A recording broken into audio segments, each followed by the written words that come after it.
a time not too long ago when a man could just sleep with just a fan on. Box fan in the window, sheets damp with his own resolve. But then came August. August, that devil in cargo shorts. She comes with air so thick you can taste the mosquitoes before they bite you. And I, a weak and weary creature, I touched the thermostat, dropped her down to 71, the sin of comfort.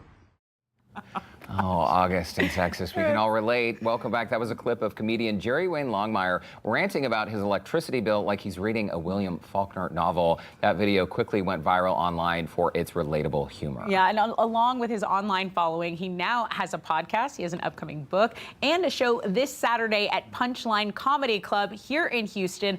Jerry Wayne Longmire, welcome to Houston Life. Thank you guys so much for having me. I am just beyond excited to be here. Well, we're excited to have you because you have a really interesting story. You have a background in construction and have made your way into this comedic world. How did that happen? I worked in the trades for years, and you can't work in the trades without learning how to be a little funny.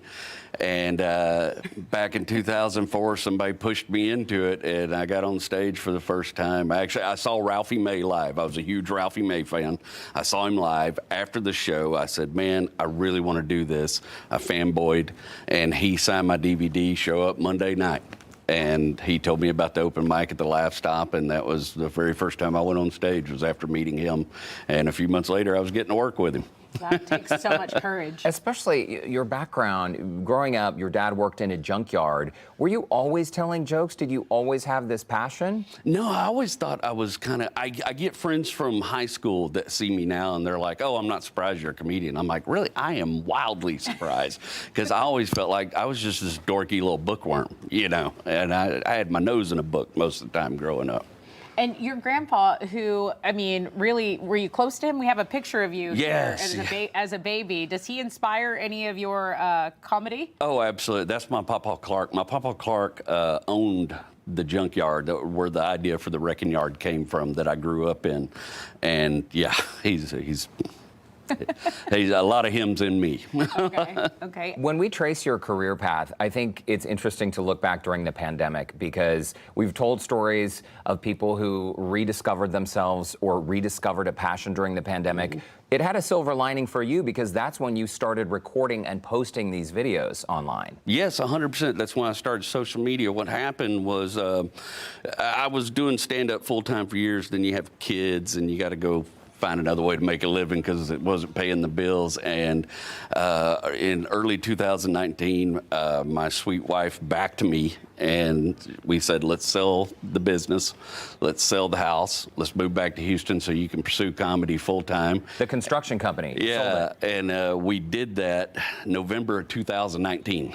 Oh my gosh. And you don't have to be a historian to know how bad that was. Yeah, because the pandemic hit March of 2020. Well, your supportive wife is here. She's taking some behind-the-scenes footage. She's obviously believes in you, believes in your dream. Yeah, I've never had anybody believe in what I do like she does. It's incredible. But you know what's interesting is that we were showing some of those videos. You take your knowledge that you have for truck parts, oil, working in the garage, and then you kind of translate them for other people to understand. I mean, are you forever? You're really inspiring. What are people? Do mechanics like you? I feel like people. Yeah, I actually have a lot of a fan base that are mechanics and truck drivers and that sort of thing, and they like it because they know I'm generally right about stuff. My general automotive knowledge is pretty good, and they don't get to hear a lot of, you know, it's me and Chris Titus and Gabriel Iglesias are the only ones that talk about cars, and Jay Leno, you know, so they don't get to.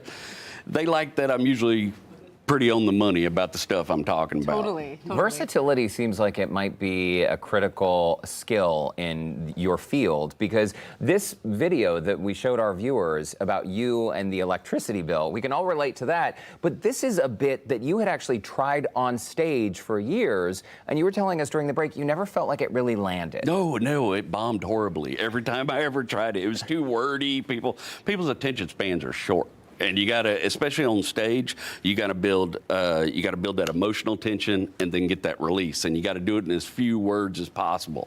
It's Okay. so interesting. So you can't just take the same carbon copy material and say, oh, I'm going to post this video online and do the same thing on stage. Oh, no, no. In fact, I have stuff that only works on YouTube and only works on TikTok and only works on, because it's a different crowd. Fascinating. But to have that, wherewithal to know which goes which, I mean, that's a talent in itself. Tell us about the Hot Wheels Legend Tour.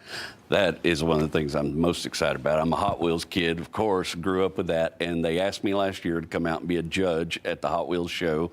The Hot Wheels Legend Tour, they go all around the country, and they're looking for the next car that is going to be their next die-cast car. Oh. And so I got to meet the head designer of Hot Wheels, the guy that really makes all the dreams come true, Brian Benedict, and hang out with him and have lunch with those guys. And they've invited me back this year, and that's him. That's Brian Benedict, so I couldn't be more excited to go do it again this year. I wish it wasn't in August because it's outside. There you go. You can talk about the heat again. But by the way, back for its 8th year on August 8th. You also have an upcoming book, is that right? That's correct. A couple months ago, I signed with the Santa Fe Writers Project.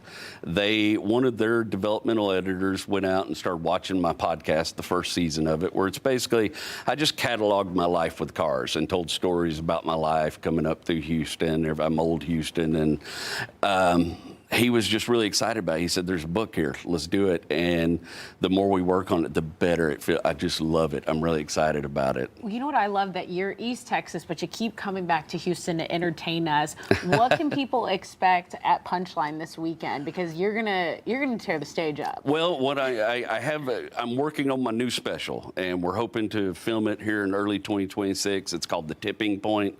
And a lot of it is about the decisions that made us move back to Houston and go back to pursuing comedy full time. And then it's more chronicle of my life and stories and being a father and how things are shaping up for me now. Hillbillies don't often get book deals. We get TV deals and music deals, and they write books about us after we're dead. But they don't often come up to a guy that sounds like me and go, I want to publish you. Jerry, you've had an interesting life, and I think the coolest thing is that you took this leap. And your wife supported it. You said, we're selling the business, we're doing this. By the way, Punchline is a big deal. It's right downtown where House of Blues is. It's a beautiful venue. You absolutely belong on that stage. Thank you so much. I appreciate it. I love the place, and I'm really excited to get to do it in my hometown, We're excited for you. Mark your calendars. Jerry it. Wayne Longmire. You can catch him on stage at Punchline in Houston downtown this Saturday, July 5th, starting at 7 p.m. By the way, you can find a link for tickets by visiting our website, HoustonLife.tv. Just look for that scene on Houston Life section. It's gonna be a good show.